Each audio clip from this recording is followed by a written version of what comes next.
Hi, and welcome to Fort McMurray. My name is Vanessa Cheeseman, and I am a workforce consultant with Job Skills, Training, and Labor with the Alberta government.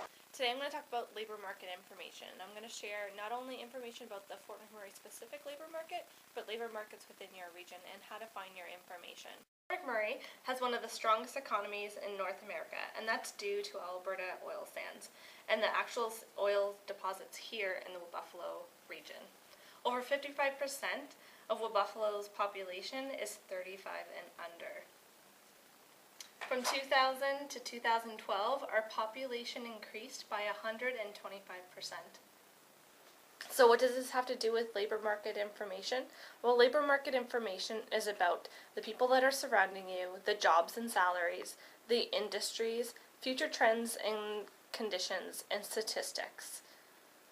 If you want to check out profiles of specific industries in your region, check out www.work.alberta.ca. That's work.alberta.ca. This will give you information about the industries in your region and how specific it is for the future trends. So when you're working with students, you know what's upcoming, what are the big jobs, and where the training is going to be needed for the upcoming years. So, important things when you're talking about labor market information are age groups.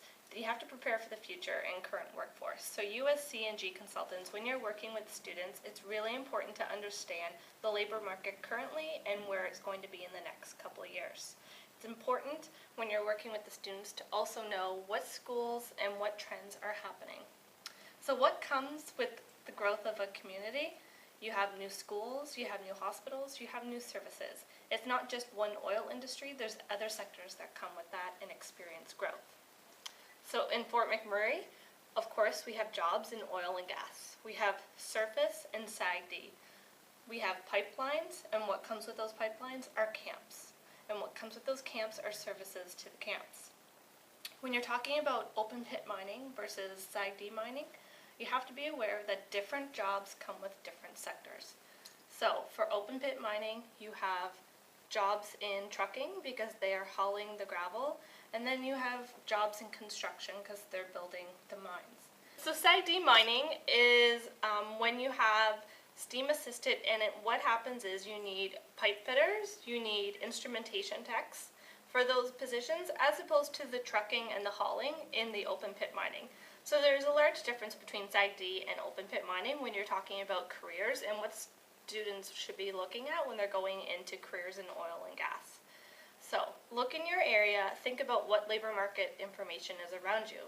Think of where people are employed in your area. When you have one industry, it's usually connected with another. If you have a oil and gas industry, it's usually connected with a pipeline industry, which is usually connected to a service industry. If you have the forestry, it's connected to the trucking and your logistics. So when you're thinking about what labor market information is in your area, make the connection between all the different industries. Write the top 3 companies in your region, and again, from there, what contractors work for them. Keep an ongoing tally of these companies, websites, information, and keep adding to it. One way of finding these jobs are the hidden labor market. So the hidden labor market is social media. Most companies can't afford a website, but they can't afford a Facebook page because it's free. So if you find a company and you see a logo that you've never heard of, take a picture of it and look them up. Look them up on Facebook, look them up online.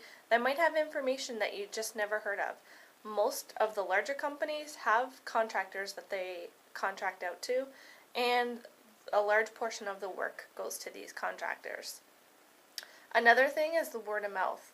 Talk to people, go to networking events, and get your name out there. Let them know what you're doing, because even one simple conversation, you can find out about another possible employer for one of your students. Or talk to a workforce consultant in your region, such as myself. I will be passing out my card at the end of this, so if you have any questions or if you want to be put in contact with someone in your region, I can do that for you. So please feel free to contact me. Alright, so now that I've talked about labor market information, both in Fort McMurray and Alberta, I want to give you some resources that you can take home and you'll have access to, because labor market information is changing on a daily basis. It's important to keep updating yourself on all of this information. The first site that I have here is woodbuffalo.net. It's a provincially funded website, but it's Fort McMurray specific. So it shares all the information about oil sands projects. It has LMI resources, community info, employers, job seekers. So if you're looking for some job postings for your RAP students, you can come on here and click on employers in the region. It has your NOC code, or you can do it by title. So if you're looking for a company that's going to be hiring a pipe fitter, you can click on pipe fitter and it'll give you all the companies that hire for pipe fitter in the region. It's a great resource not only for Fort McMurray, but a lot of these companies operate throughout Alberta. So take a look and it'll give you a great overview of labor market information. If you look at LMI resources, it gives you economic updates, oil sands projects, and different publications that are available from the government of Alberta. So economic updates, the latest one was the spring 2014. So that's woodbuffalo.net. Alright, so the next site I want to show you is albertacanada.com. This is a site that's produced by the Government of Alberta and the Job Skills Training Labour Ministry. What it is an overview of the Alberta economic situation currently, in the future, and you can get past publications also. But it's a great area for you to find specific information about your region. If you go to Stats and Publications, you're going to see Inventory of Major Projects. It's a great link to all of the proposed, all of the under construction, and all of the operating projects within the Alberta region. I'll give it a minute to come up because it is a lot of information. Be patient with it.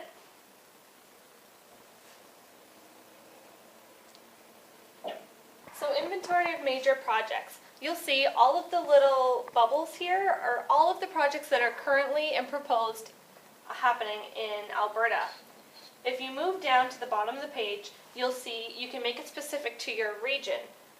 You can also make it specific to what industry you want to look up. So if you have a student that's looking for a particular job, say something in as a pipe fitter, you can click on pipelines and you'll see what projects are happening in your region. So you click on the pipeline and then you click on if you want something in the future, if you want it that's under construction, and then you hit show results. And it'll make it specific to the region and to the industry. Great resource when you're going out and talking with different employers and you want to share information. This is where you should look up all of that projects that are going to be happening.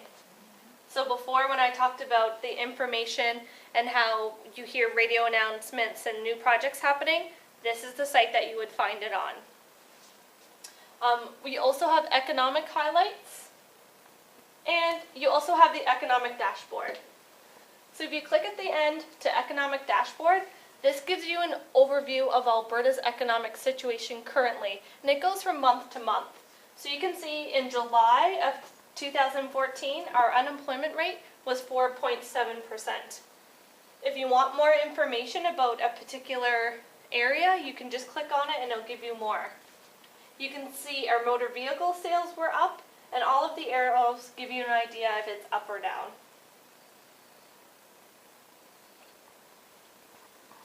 So we had almost 3,000 housing starts in Alberta in the month of July. What does that mean? It was down a little bit, so you're not going to need as many construction jobs, not as many carpenters for that month. The average weekly earnings for May was $1,135.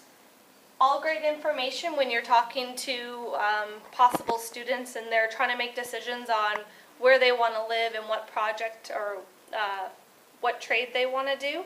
This gives you an overview of how much each one can earn and where to find the jobs. It also gives you information about job vacancies. So you can click on that and it'll give you a breakdown of the job vacancies in Alberta for that month. Alright.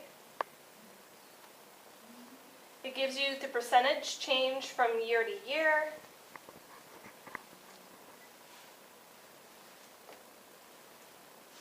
And you can go back to the dashboard. So I provided you with two great websites. I'll also provide you with area-specific websites on your sheet that are going to be passed out either at the beginning or the end of lunch. If you have any questions, please feel free to contact me. I can put you in contact with someone in your area who does my job. I can share all of the labor market information in your region, just like I can do for the REP and the co-op students here. Take advantage of all the resources you have and the contacts that you make, and just share that information. I hope you enjoyed my presentation. Enjoy your stay in Fort McMurray. Have a good day.